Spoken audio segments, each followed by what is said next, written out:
Welcome to FO Podcasts. With me is Benjamin Delile. He is the foreign correspondent for Libération, a French newspaper started by the great philosopher Jean-Paul Sartre. Benjamin is the most eligible bachelor in Washington, D.C. He has beaten Alexander Brenner, the China expert in town, into second place. Tough luck, Alexander. You aren't getting any younger.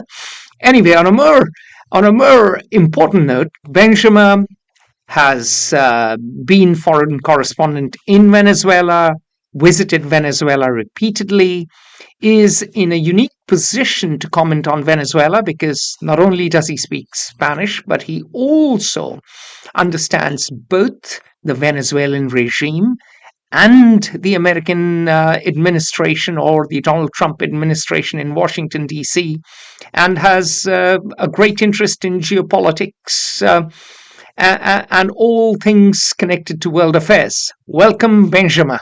Thanks for having me. Well, let's get cracking. You said the title of our podcast would be The Fake American War on Drugs Against Venezuela. So, Benjamin, what is the war on drugs and why do you call it fake?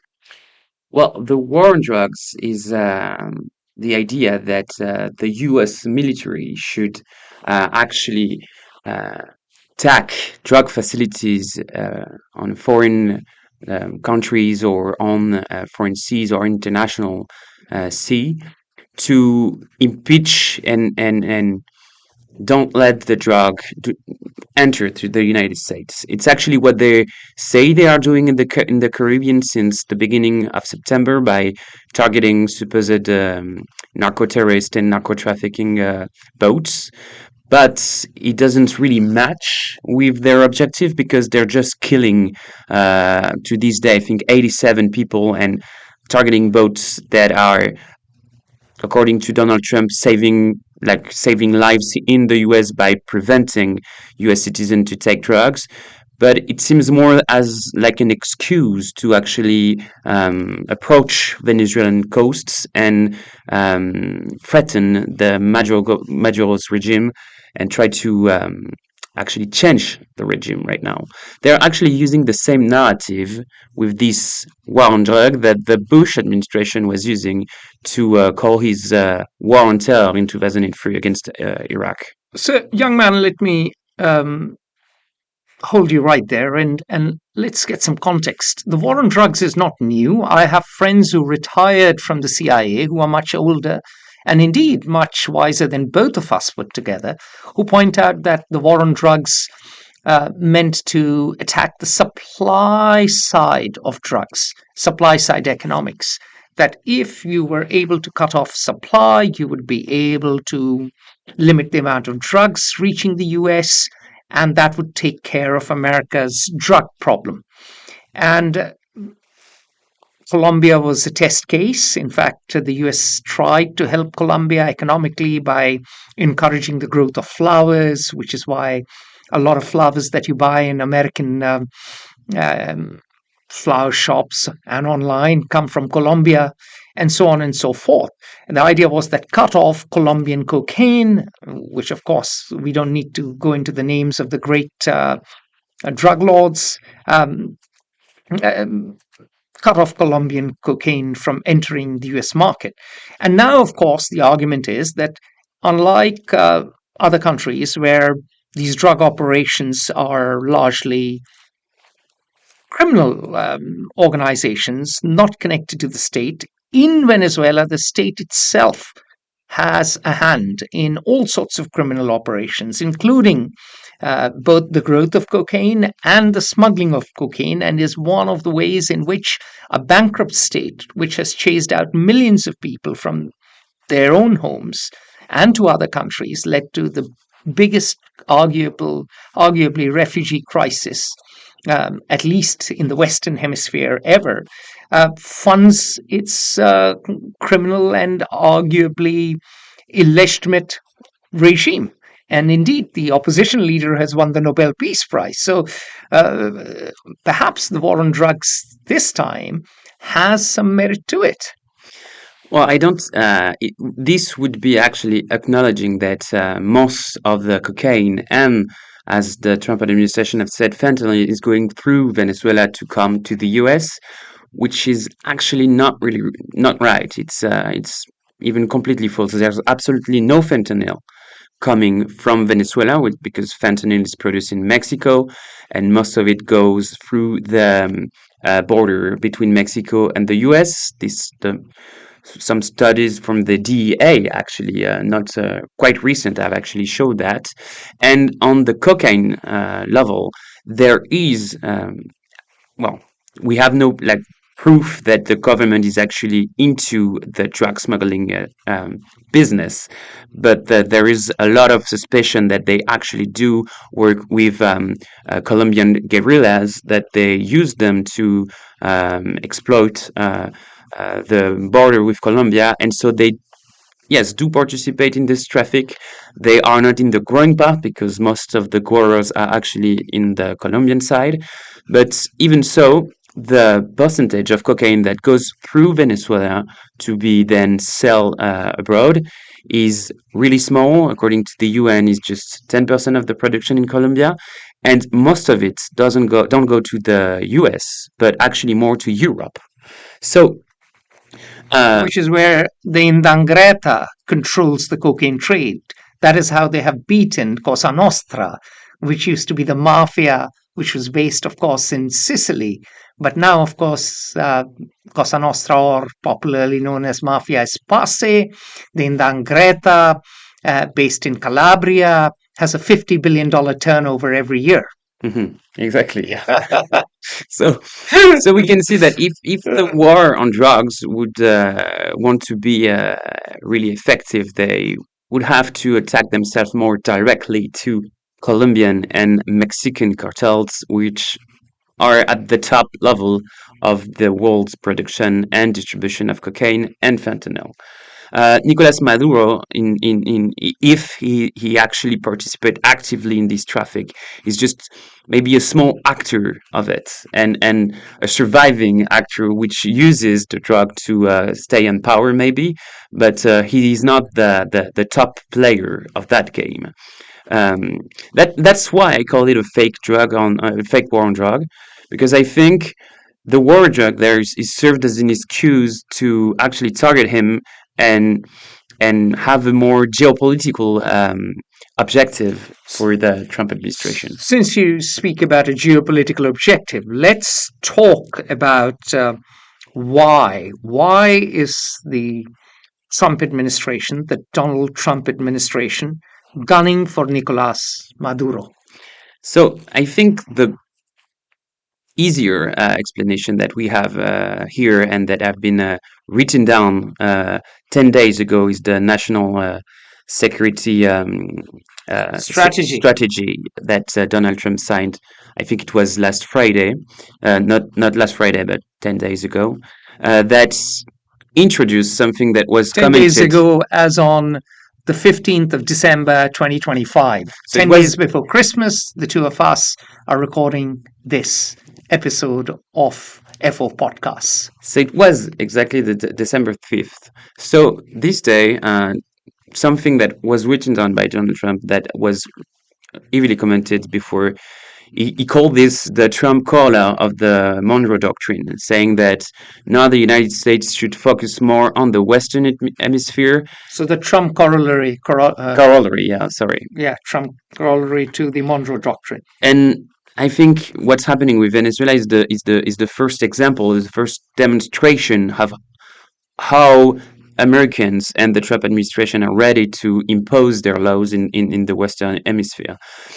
Why Venezuela? Because and the Monroe Doctrine fundamentally came in the previous century, not the previous, the 19th century. The 19th century, yeah. And the idea was that no European powers would intervene in the Western Hemisphere. The Western Hemisphere was America's arc of influence, and basically America's writ was to run large, and indeed did run largely, except for pockets of left-leaning governments appearing during the Cold War, and these were supported by the Soviet Union. And Latin America is where the Cold War played out full throttle in some ways, and it gave some people it gave certainly the Cuban Revolution and iconic figures for some people, such as Fidel Castro and Che Guevara. And what's interesting is that there was a first corollary to the Monroe Doctrine, which was the Roosevelt corollary, which was introducing this idea that America could intervene militarily in countries in Latin America if their interests were threatened by any kind of a rebellion or revolution that could be held in those countries. So the Trump corollary is actually going even further, saying that everything that can be done to secure American interests in Latin America has to be done. That means potentially intervene in Venezuela. That means helping candidates that are of the same agenda of the Trump administration to win elections. And why Venezuela? Why Nicolás Maduro? Well, I think that one of the first reasons is that Venezuela is a really rich country. It has the world's best and biggest oil reserves, and it also have a lot of minerals like gold, and we talked about this coltan. But oil price is low. Yeah, I think the oil is actually not the most interesting thing for the Trump administration, knowing that the U.S. has actually raised his own production in the past 10 years dramatically. So it's more about two things: the resources in minerals that the country has on the southern You parts. were mentioning coltan. Coltan, for example, that serves for batteries and for defense strategic constructions, for missiles, etc. Exactly, and I guess it's also a way to undermine the Chinese influence on Latin America, because Venezuela under Chavez and especially under Maduro has been really a really good ally to Chinese government and Russian government. And going back to Venezuela and trying to coup Nicolás Maduro and to change the nature of the regime is a way for Americas to get back its influence on the whole continent. And of course, we have an opposition leader waiting in the wings, an opposition leader who has won the Nobel Peace Prize. So tell us a little bit about this lovely lady Machado. Well, she's an interesting character that has been long considered as the most extremist opponent of Nicolás Maduro. What's her full name? Maria Corina Machado. Maria Corina Machado. So it's what's interesting is that she just won the Nobel Prize essentially for leading the opposition through the 2024 presidential campaign, and we have to recognize that she did that really effectively by having a really simple speech and a really simple idea that making the opposition win would actually reunite the families after that more than 8 millions Venezuelans fled the country. So what's interesting is that... Come again with that figure, 8 or 9 million? What's the figure? It's 8.5 million according to the UN since 2015, which makes it the most important exile in history in a country that wasn't affected by a war. Got it. So 8.5 million people have fled Venezuela. Nicolás Maduro's regime has run a government that is oppressive, an economy that has cratered. Venezuelans have gone hungry. The ones who've remained in Venezuela, they have lost weight. Election observers have commented, and many of them have good reason to do so, that the 2024 election was stolen by Nicolás Maduro. His regime stole the election from Maria Corina Machado. So Venezuela isn't exactly a nice, lovey-dovey place with a wonderful leftist regime bringing peace and brotherhood to the world and everyone singing Kumbaya.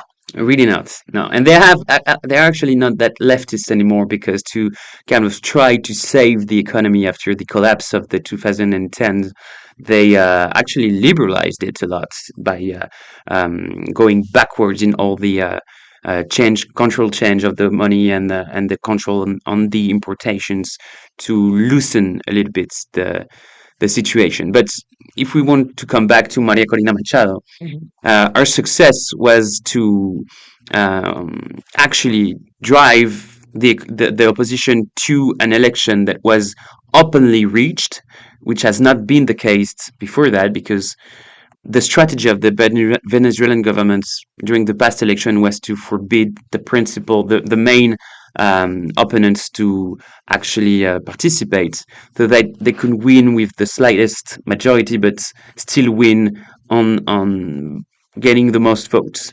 What so happened? Basically stops people from running. Exactly. So basically, let's say if there's a big election and you are in power and somebody is popular, you just don't let them run, disqualify them from even running, so you win.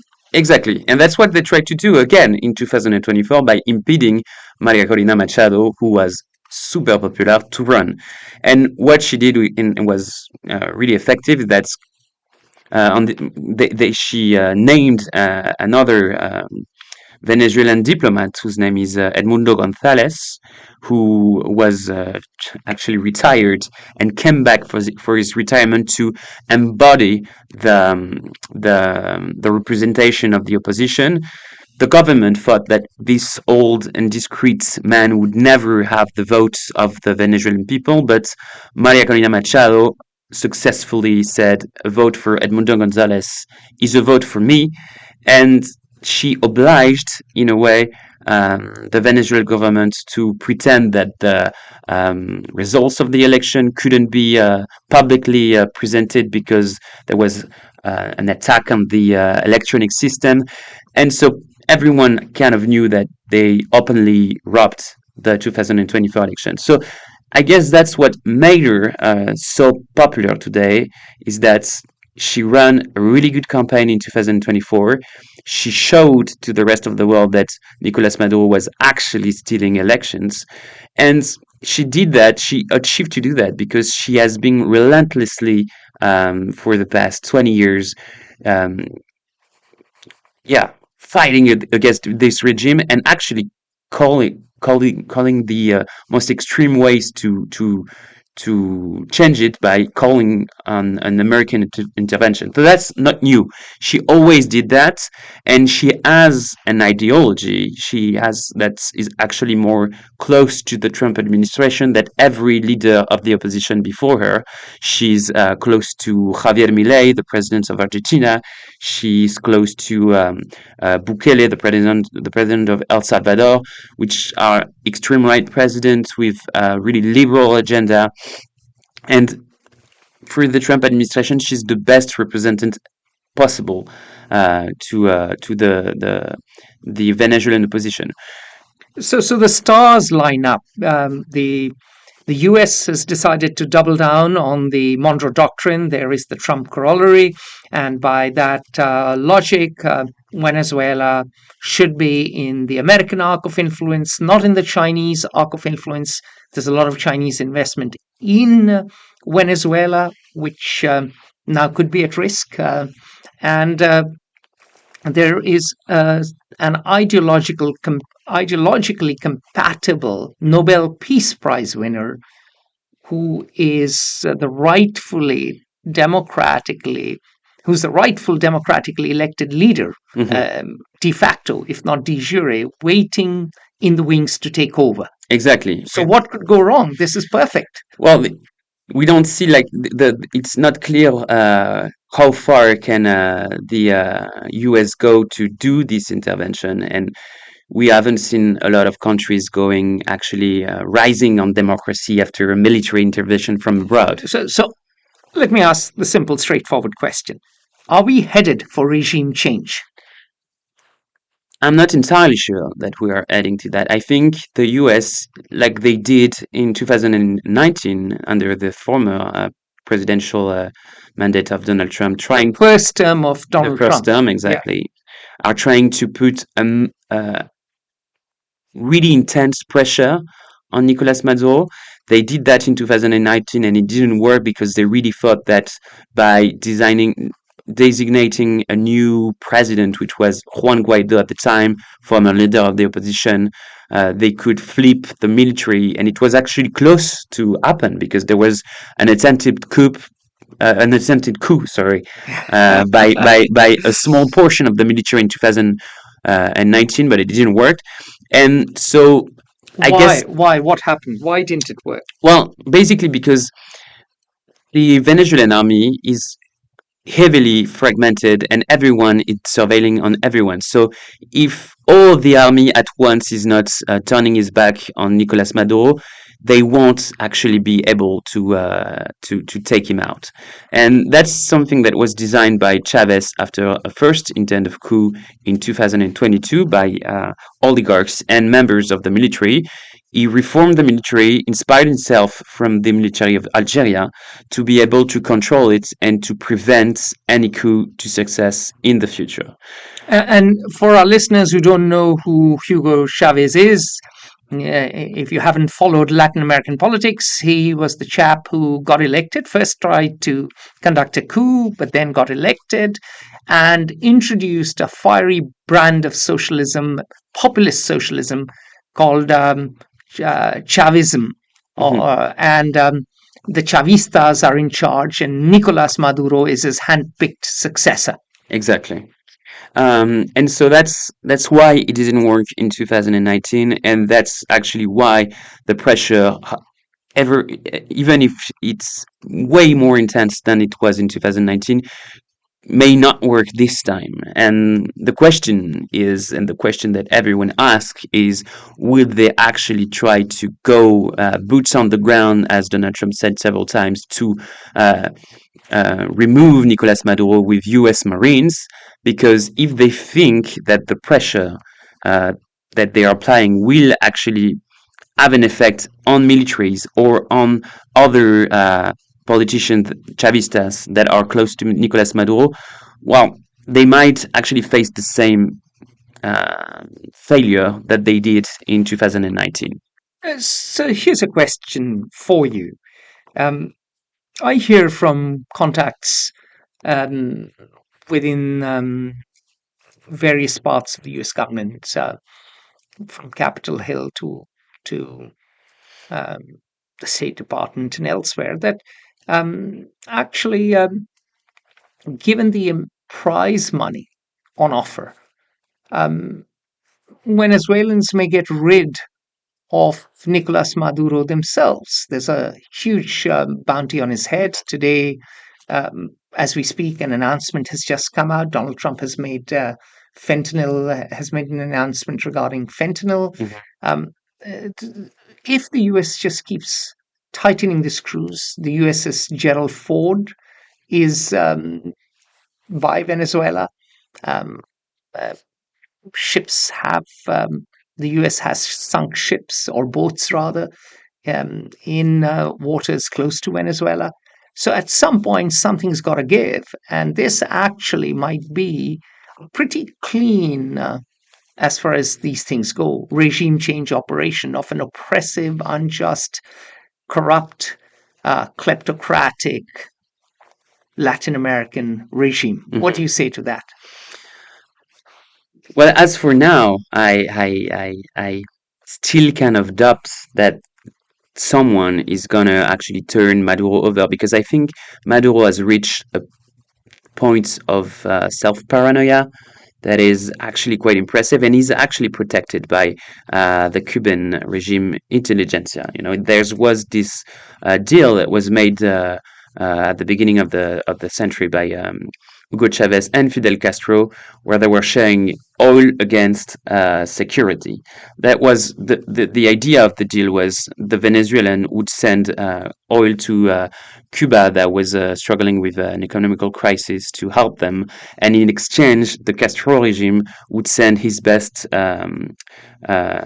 intelligence officer to protect the government, to attempted coup, to military betrayal, and exports for 50 years of communist dictature, and how they could rule opponents by arresting them, torturing them, etc. So today, and I think that's one of the assertion of the U.S. after what failed in 2019.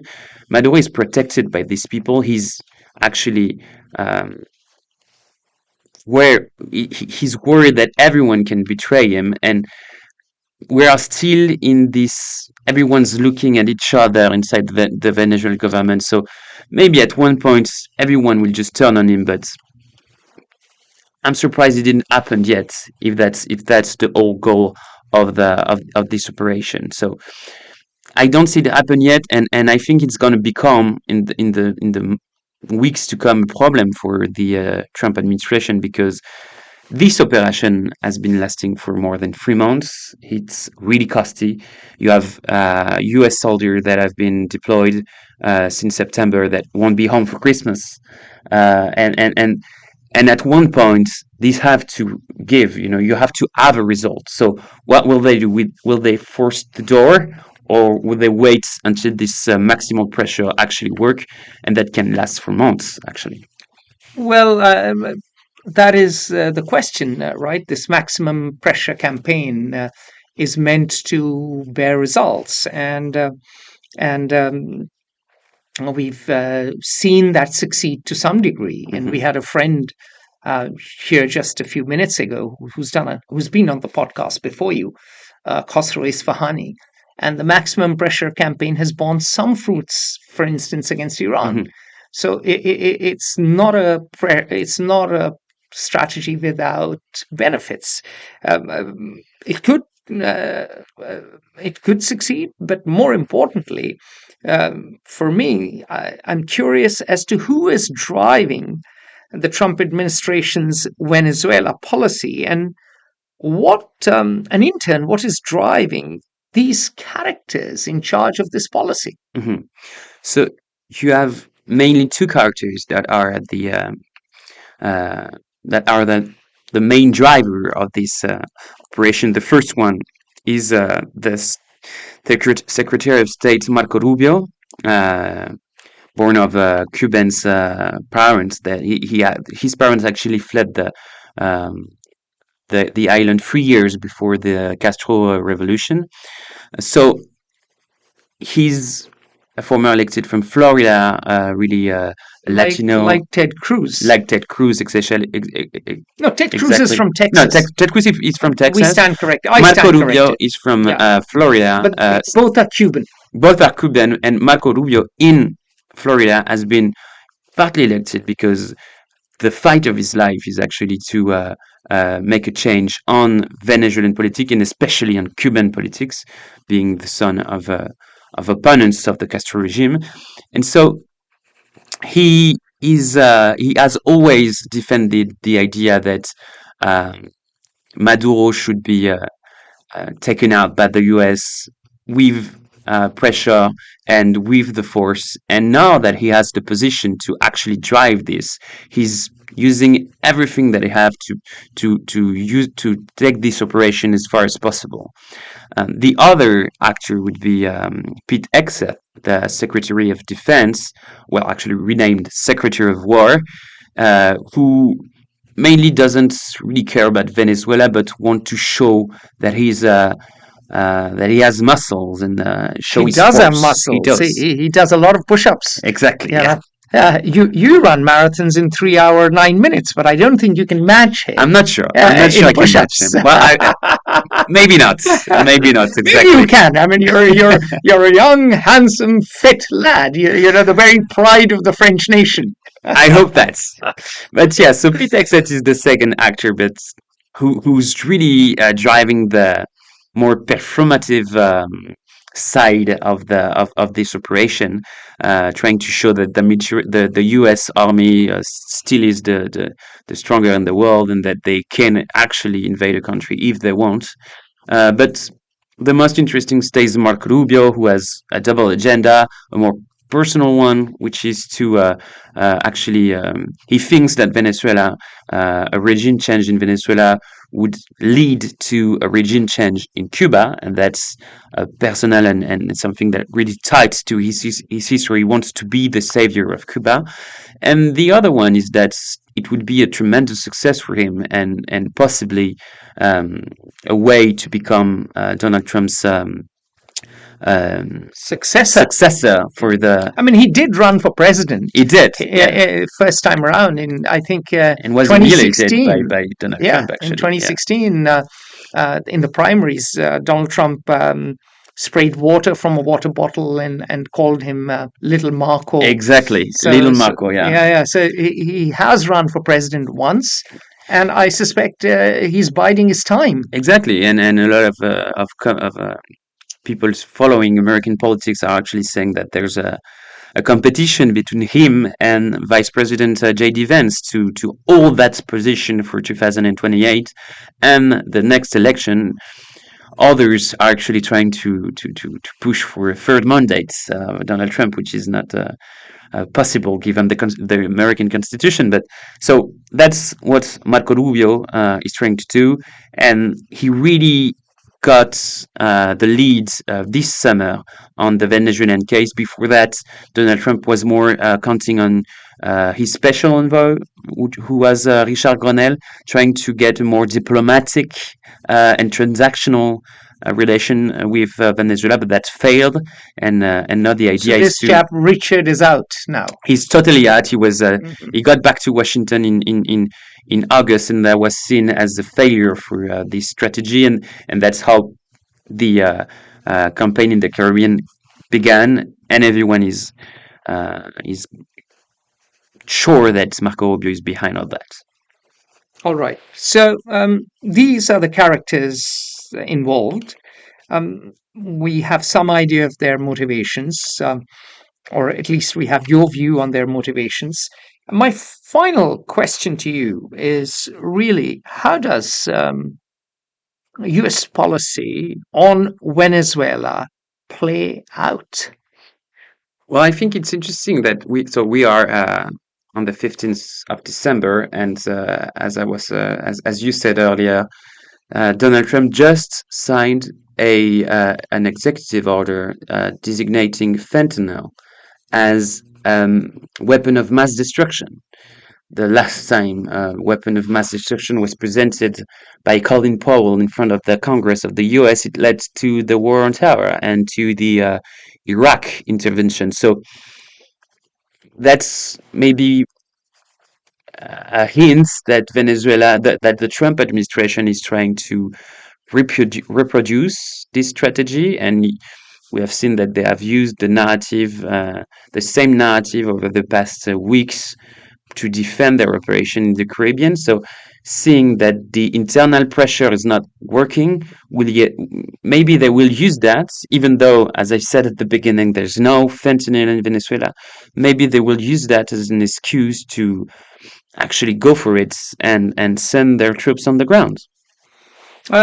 You really think they will send troops on the ground? Because Leo Vivas, one of our authors who is Venezuelan, believes that this might well be saber rattling. This might well be upping the ante.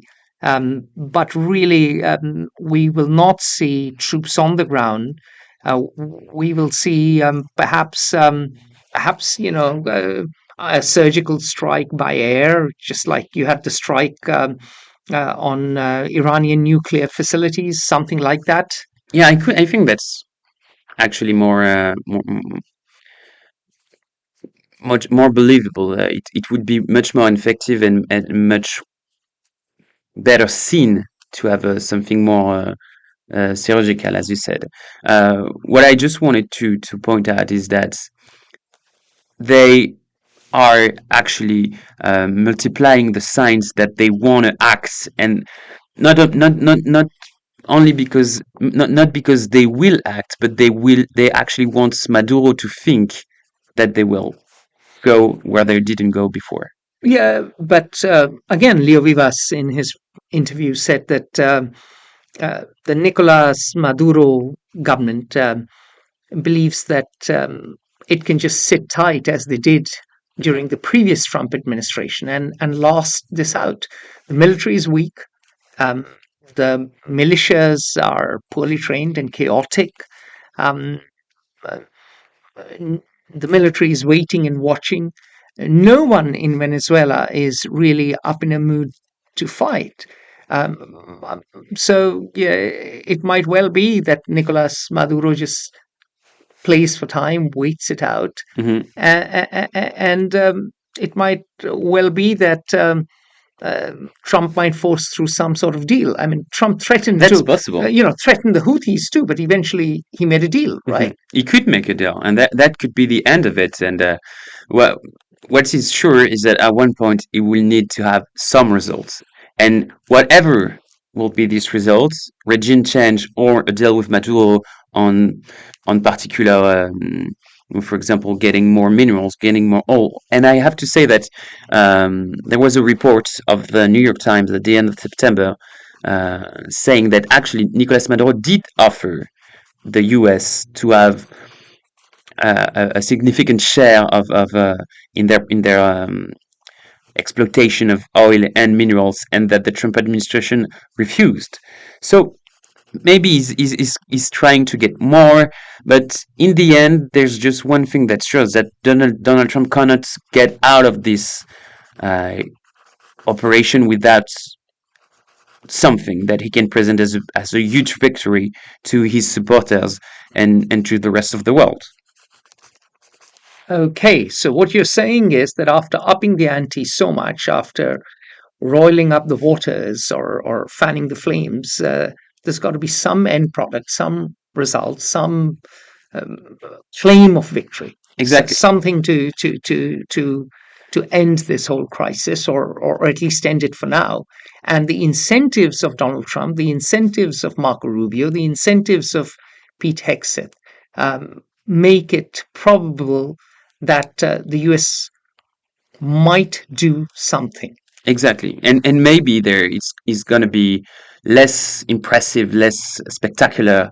That's what the size of the operation let us think, but it must be something that can be presented at the strike in Iran in June. The Trump administration is still saying that they annihilated their nuclear production, which is untrue, not true.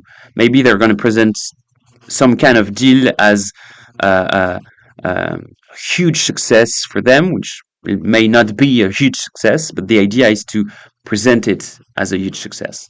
But here you have a strike is a huge success. Whatever they do, exactly, whether it's a deal or a strike, they will declare victory and move on. Exactly, and I think that's my opinion is that it will end on that. The really question is, how big will this success be? Excellent. Benjamin, thank you so much for your time. I know you have a big deadline tonight. Good luck with it. And we look forward to seeing you after Christmas when you're back from France, when you're back to the US in 2026. Merry Christmas. Happy New Year, sir. Thank you so much, and Merry Christmas to you. And for those of you who are listening to us and you feel generous in the holiday season and you want to support independent journalism, make sure you go to Fair Observer and you donate for our crowdfunding 2025 campaign. Make sure you rate this podcast on whatever platform you're using to listen to us. And I wish you adieu for now.